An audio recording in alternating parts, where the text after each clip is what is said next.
Estamos agradecidos em nome de Jesus. Amém. Amém. Vamos abrir nossas Bíblias no Evangelho de Mateus, capítulo 3, os versos 16 e 17 e 4, 1 e 2. Então nós leremos Mateus capítulo 3 até capítulo 4, versículo 2. Eu gostaria nessa manhã de abordar com vocês esse texto pensando na seguinte temática: os desertos da vida. Os desertos da vida. Assim nos diz as Escrituras. Batizado Jesus, logo saiu da água, e eis que se lhe abriram os céus, e viu o Espírito de Deus descendo como pomba, vindo sobre ele. E eis uma voz dos céus que dizia: Este é o meu Filho amado, em quem me comprazo. A seguir, foi Jesus levado pelo Espírito ao deserto para ser tentado pelo diabo. E depois de jejuar 40 dias e 40 noites, teve fome. Crescendo e avançando nos desertos da vida. Nesta manhã eu gostaria de fazer uma breve reflexão sobre os tempos difíceis que todos enfrentamos. A Bíblia fala do dia mau. E o dia mau, ele vem, com certeza vem. Ele vem na casa do pobre, ele vem na casa do rico, ele vem na vida do incrédulo, na vida do crente, ele vem na vida do adolescente, ele vem na vida do idoso. Todos passamos por dias maus. Em Eclesiastes capítulo 7, versículo 14, assim nos expõe a palavra de Deus. Eclesiastes capítulo 7, versículo 14. No dia da prosperidade, goza do bem, mas no dia da adversidade, considera em que Deus fez tanto este como aquele, para que o homem não descubra do que há de vir depois. E Efésios capítulo 6, o versículo 13, Efésios capítulo 6, versículo 13, diz assim: Portanto, tomai toda a armadura de Deus, para que possais resistir no dia mau. E depois de terdes vencido tudo, permanecer inabaláveis. O dia mau é uma realidade na vida de todos nós. Assim como as estações do ano se alternam, assim também os dias mudam. Há os dias bons e há os dias maus, tempos de verão e tempos de inverno, tempos de alegria e tempos difíceis. Esta é uma realidade. Agora, o que é o deserto na vida cristã? O que é? O que é um deserto na vida de um crente? É um tempo de muita aridez, de escassez de recursos, poucos recursos. São tempos duros. Pode ser a chegada da velhice, é uma crise financeira, é o fim de um relacionamento, é o enfrentamento de uma grave doença, é a perda de um ente querido. Enfim, são aqueles dias em que você se dá conta de que os seus recursos não são suficientes. São aqueles dias em que você percebe que o seu repertório é limitado diante dos tempos, diante da situação. Quando os dias são longos e as noites intermináveis, quando os sentimentos se misturam, se confundem, quando se formulam muitas perguntas e se obtém poucas respostas. Quando, então, a vida desacelera. E passamos a lidar com as nossas limitações. Esse é o dia do deserto. Esse é o tempo do deserto. O texto que nós lemos nos dá conta de que, assim que Jesus foi batizado, houve uma manifestação do céu. O céu se abriu. Desceu sobre ele o Espírito Santo.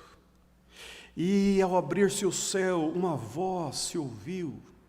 O Deus Pai dizendo sobre esse filho: este é o meu filho amado, em quem eu me comprazo. Jesus ouviu essa palavra. O Espírito desceu sobre ele. Imediatamente,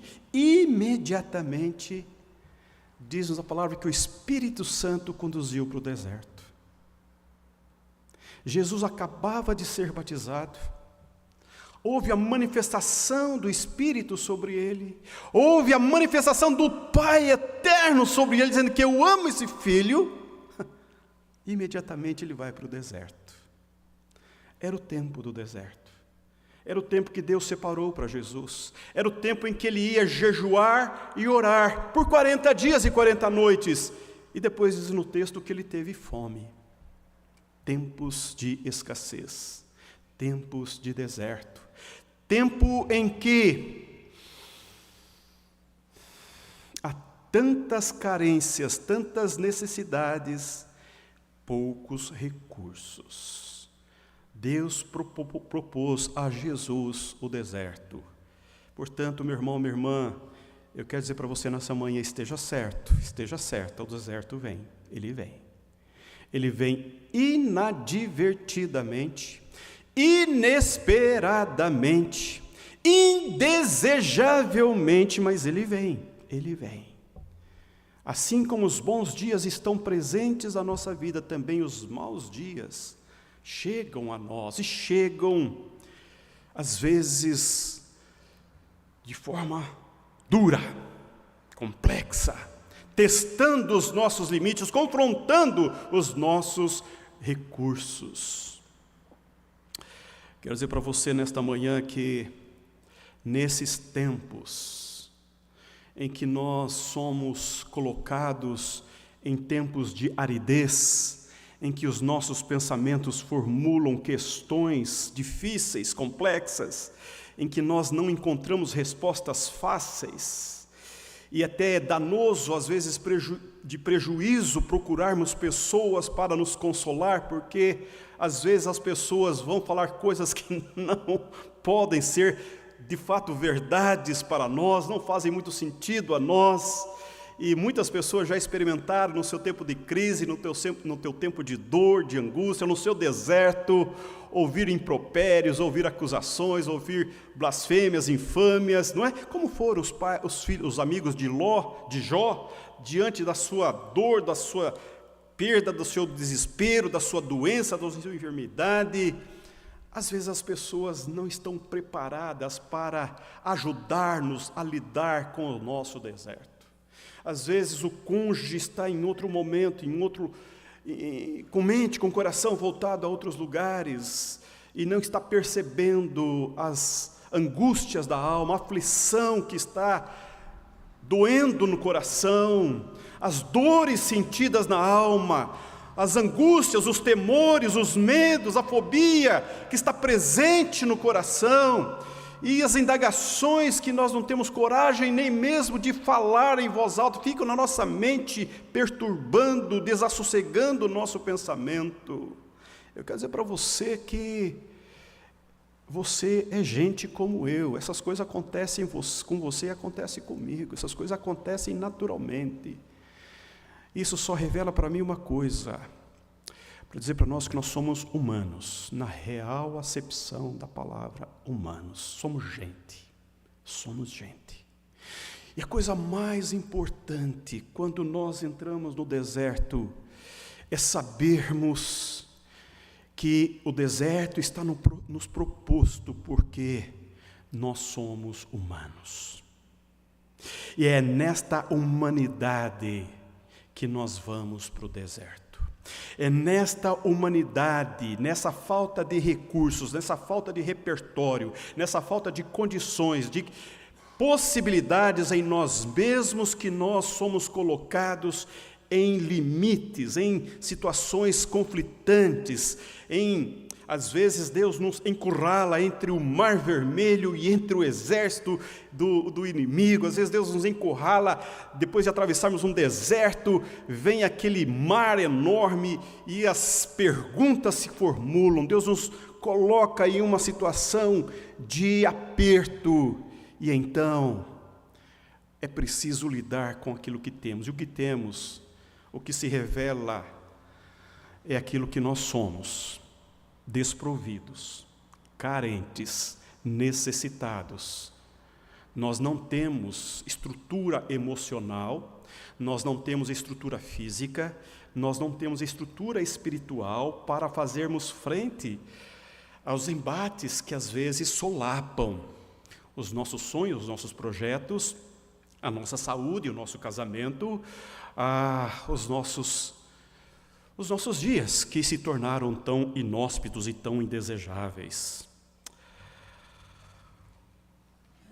Eu gosto de pensar no que o apóstolo Paulo vai dizer no 2 Coríntios capítulo 12.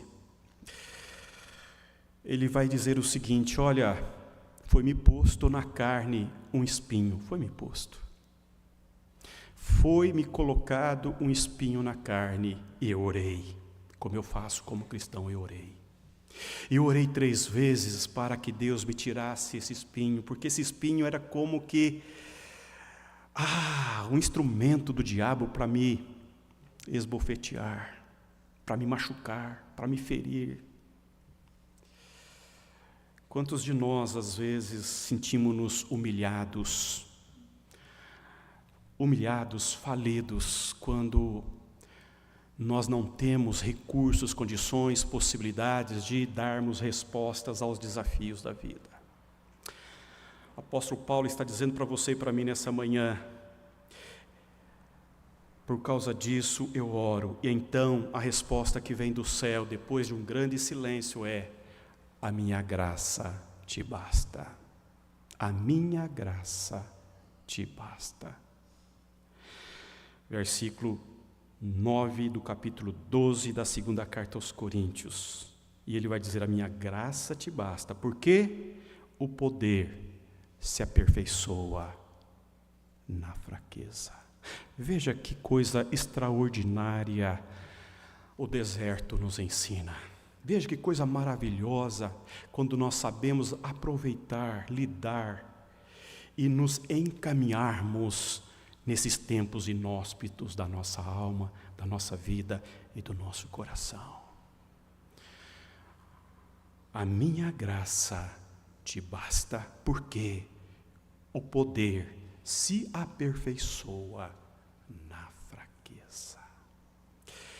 Quando a perda, quando a dor se instala, quando o choro é um companheiro diuturno, quando a fraqueza é a nossa companheira constante, quando a força vai se esvaindo pelas extremidades do corpo, quando os dias são cada vez mais difíceis de serem suportados e vivenciados, quando as angústias não só passam na noite, mas também os dias, quando o dormir é penoso, é danoso, quando estamos diante da fragilidade, da inconsistência, quando experimentamos a finitude dos nossos recursos, as angústias da nossa alma, quando há desespero, então o medo, o pavor é companhia constante. E aí então, nesta hora, uma experiência profunda da nossa real humanidade, e que nós percebemos quão pobres, frágeis, inconsistentes nós somos quando nós enfrentamos os nossos limites. O rei Davi vai dizendo da boca de Deus: a minha graça é melhor do que a vida, por isso os teus lábios me louvam. Ele está dizendo: a graça de Deus é melhor do que a vida. E é nesse momento, é nesta hora que nós de fato podemos dizer: a graça de Deus é melhor do que essa condição que eu estou. Só a graça de Deus pode dar sentido a esta condição na qual eu me encontro. Só Deus, só o eterno, o poderoso, o glorioso, o santo é que pode fazer algo diante das minhas fragilidades e inconsistências. Meu irmão, eu quero dizer para você que quando nós somos conduzidos para o deserto, não é para um sofrimento tão somente. Não é para, de certa forma, sermos testados. Eu diria que até pode ser, mas se Deus nos dá dias de alegria, dias de celebração, dias de conquistas, dias de vitórias, que são tão bem-vindos, tão alegremente aceitos, e nós celebramos, e nós avançamos com alegria, por que não lidarmos também com os dias maus que Deus nos dá? Faz parte da vida, isso é um processo da existência. A mulher de Ló vai dizer: homem, esse Deus não te serve, esse Deus não te resolve, abandona-o.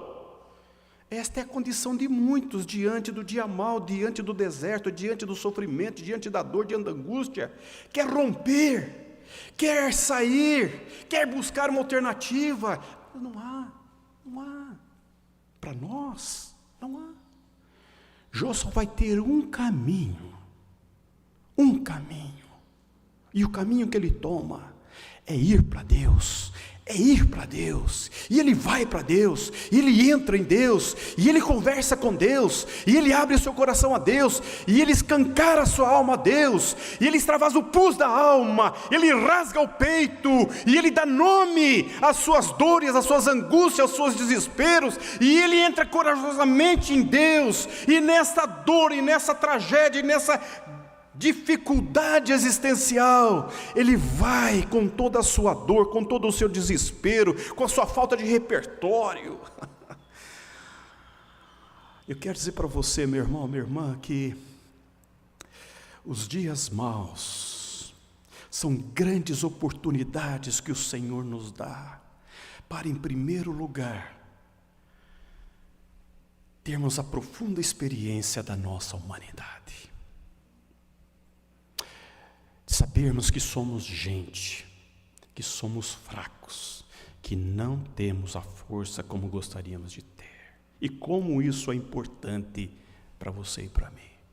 Como isso faz mudanças significativas no modo como nós lidamos com Deus e como nós lidamos com a vida. Pessoas que passaram por tratamento muito longo de enfermidade e recuperou a saúde. Olha, eu converso com algumas pessoas, acompanho algumas, e ela fala: pastor, eu sinto hoje uma alegria quando eu desperto pela manhã, sem dores alguma, sem nenhuma medicação, sem nenhum efeito. Levantar é alegre, respirar me faz bem. A pessoa começa a olhar a vida com outro olhar. Por quê? Porque a gente começa a valorizar, a dar valor, a agregar valor nas bênçãos mais corriqueiras da vida, nas bênçãos mais comuns e ordinárias da vida. E a gente começa a ver milagres de Deus nas coisas mínimas que nós podemos experimentar. O enfermo que está lidando com uma doença aguda, que não pode ingerir líquido, quando é molhado o algodão e colocado na boca, já há refrigério. Imagina quando curado poder beber um gole, um copo de água e deglutir suavemente aquela água, e essas coisas fazem muito sentido. Porque quando nós experimentamos as nossas carências e debilidades, quando nós ficamos ali no fogo, sendo provados e sermos queimados, ardendo, e essas possibilidades de ir e vir não estão presentes, e você depende de pessoas para tudo e para todas as coisas mais simples que você fazia com facilidade, você percebe que Deus é maravilhoso, Deus é extraordinariamente glorioso. Jó, raspando o seu caco com caco de telha, a sua pele e tirando as purulentas puzes que estão no seu corpo, ele vai dizer: Deus, o pó não pode te adorar. O pó não pode te adorar. E ele vai dizer: Deus, as tuas mãos me plasmaram. As tuas mãos me plasmaram. Ele está reconhecendo a criação de Deus. Ele sabe que Deus o tocou, que Deus o moldou, que Deus o formou, que ele tem o Espírito que é de Deus. E nesta condição, quando ele está diante de Deus, ele fala as coisas mais óbvias para Deus, mas para ele de um sentido profundo, porque ele está debilitado, carente, desprovido. Nem a mulher tem condições de aproximar-se dele. E então ele fala: Deus, eu quero adorar-te, eu quero louvar-te, tu és o arrimo da minha sorte, tu és o arrimo da minha vida, tu és o sustentador da minha história. A nossa humanidade, quando ela está colocada nos limites, de alguma forma, a nossa fé, a nossa dependência de Deus avança. E se não avançar nessa hora, meu irmão, quero dizer para você que você é um incrédulo. Se na hora da dor, se na hora do dia mau, se no deserto você teimosamente fica resmungando, reclamando, choramingando, expurgando o fel, não é? Eu quero dizer para você que você é um infeliz. Um infeliz, porque vamos combinar, é tão comum,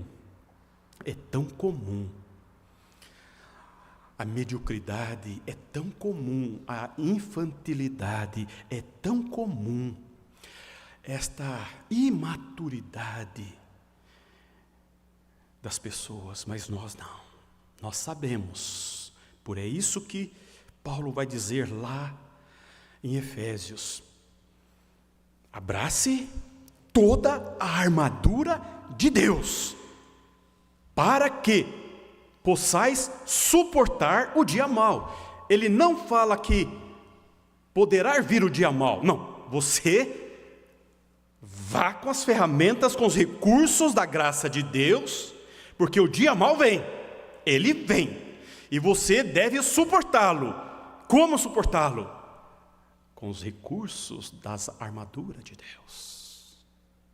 Então, é assim, nós vamos para Deus com aquilo que temos. Nós estamos em Deus. E esta é a coisa mais maravilhosa, é quando nós encontramos o poder infinito com a fragilidade humana. O poder eterno com a inconsistência humana.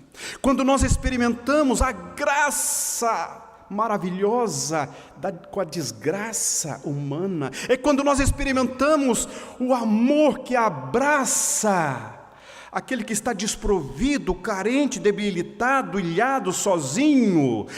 É o abraço da graça daquele que está sujo, imundo, fétido. É essa experiência que nós podemos experimentar no dia mau, porque Ele vem.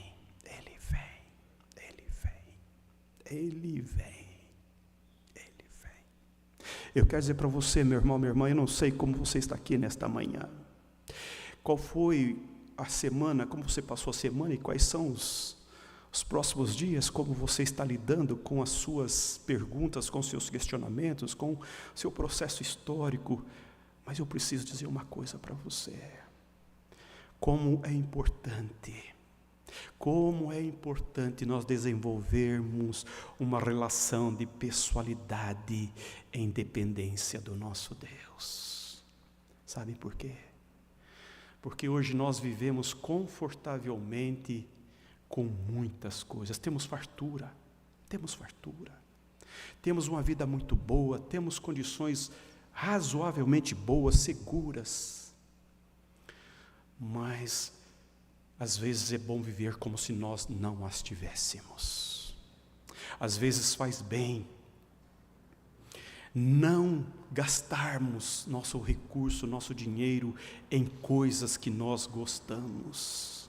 Às vezes faz-nos bem sair um pouco do nosso comodismo, da nossa zona de conforto e experimentarmos algo diferente na nossa vida. Alguns anos atrás eu estava lidando com uma comunidade terapêutica em outra cidade e era uma região de muita carência em Apucarana, de muita carência mesmo, de homens que haviam perdido laços familiares, rompido com a família, rompido com os filhos. Estavam ali porque não tinham outro recurso, era o único recurso que poderia ter, ser cuidado, ter uma alimentação, ter um quarto, ter uma cama e ser confrontado pela palavra de Deus. E eu fazia questão de levar meus filhos comigo algumas vezes, para que eles pudessem ver uma dura realidade do ser humano. Era para mim didático. Meus filhos com 6, 7 anos, e eles faziam muitas perguntas, então eu podia falar para eles o que a graça de Deus é na vida das pessoas. De quando em quando fazíamos culto de celebração daqueles que venciam os processos, eu levava meus filhos para celebrar comigo aqueles cultos, para eles verem aquele saindo da casa. Meus irmãos, às vezes nós protegemos demais os nossos filhos. Às vezes nós protegemos demais a nós mesmos, às vezes nós protegemos demais o nosso coração, às vezes ficamos com medo de sofrer, e esse medo de sofrer é uma coisa que está presente na cultura. Só de pensar já dói, só de imaginar já estou sofrendo. Há pessoas que parecem bibelôs, parecem de louça, qualquer coisa quebra. Paulo está dizendo, agora eu vou me gloriar na minha fraqueza. Na minha fraqueza. Porque quando eu encontro as minhas debilidades, eu as abraço. Quando eu encontro as minhas tragédias, eu as acolho. Quando eu percebo a minha fraqueza, a minha inconsistência, a minha debilidade, eu digo, isso sou eu sou assim. Eu não sou super-homem, não sou super-crente, eu não sou super-melhor, eu sou isso, eu sou o que eu sou. Jesus acabara de ouvir de Deus, do Pai, eu o amo. E ele foi com essa palavra para o deserto. Assim que ele ouviu essa palavra, ele foi para o deserto. Não havia problema ali de relacionamento com a Trindade, pelo contrário, a Trindade estava com ele. E ali ele passou por fome, por sede, e ele foi tentado. O que sustenta a nossa vida nos dias maus, no deserto, é a palavra de Deus, é a palavra de Deus. Sabe por quê? Porque no deserto Deus nos encontra. Deserto é lugar de encontro com Deus. Deserto é lugar onde Deus nos acolhe, onde Deus nos abraça, onde Deus nos sustenta. Não sou eu que encontro Deus, não sou eu que acho Deus, não sou eu que sou... Não, Deus não está escondido, Deus não está perdido, Ele está sempre no mesmo lugar. O problema é que eu é que preciso ser achado, ser encontrado. E Ele vem, e Ele vem. Por isso que o apóstolo Paulo vai dizer, versículo 10, pelo que sinto prazer nas fraquezas, nas injúrias, nas necessidades, nas perseguições, nas angústias, por amor de Cristo. Por quê? Quando sou fraco, então sou forte. crescendo e avançando nos desertos da vida. Nesta manhã eu quero convidar você a pensar sobre isso, a aceitar esse convite a lidar com o dia mau, a aceitar esse convite enfrentando as suas fragilidades, inconsistências, os seus temores, as suas dores, os seus prejuízos, os seus percalços, como Paulo, como Jó, como Jesus, pela palavra, pela palavra, pela palavra. A graça de Deus é melhor que a vida. Eu quero orar por você. Vamos orar? Antes da minha oração, eu queria que você fizesse a sua oração. Antes da minha oração, gostaria que você orasse por você, pela sua fé. Que você orasse por este ano, pela sua família. Nós não sabemos o que Deus tem reservado para nós nesse ano. Mas uma coisa nós sabemos: Deus está conosco. Vamos orar? Faça a sua oração aí.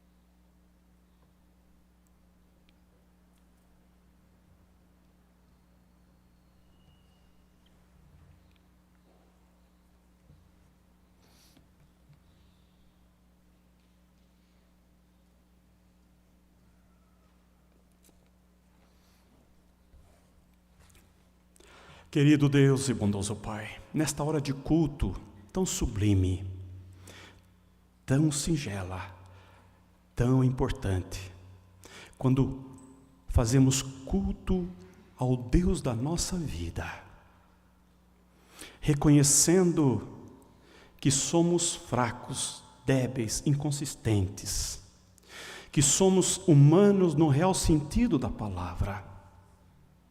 Nesse tempo, Senhor, quando estamos com os nossos corações voltados diante do Teu trono de graças, colocando diante do Senhor os nossos corações, os nossos pensamentos, buscando do Senhor, ó Deus, direção, sabedoria, compreensão para os dias, oramos: tenhas compaixão de nós, tenhas misericórdia de nós. Sim, nosso Deus, porque nos limites da vida, nos confrontos da vida, nos embates da vida, somos, ó Deus, testados na nossa finitude, na nossa falta de recursos. Quantas vezes, Deus, nós pensamos que vamos sucumbir, que vamos esmorecer, que não vamos chegar onde gostaríamos de chegar. Quantas vezes, ó Deus, a dor instala no peito, a alma naufraga, os pensamentos se tornam confusos. Quantas vezes, Deus, não temos orientação, mas uma coisa nós temos, é a certeza de que o Senhor presente conosco está. E nesta manhã, Senhor, eu oro pelos meus irmãos e minhas irmãs que celebram este culto ao Teu nome. Abrace-os com o abraço da Tua graça. Sustente-os, ó Deus, com as Tuas mãos benditas e poderosas. Revela, ó Deus, o poder na fraqueza. Dá sentido, ó Deus, às inconsistências humanas com a graça divina. Sopra sobre nós o sopro do Teu Espírito para que vivamos vida que honre e glorifique o Teu nome. Assim oramos, ó Deus, em nome de Jesus. Amém. Vamos colocar-nos de pé e vamos cantar essa canção, encerrando assim o nosso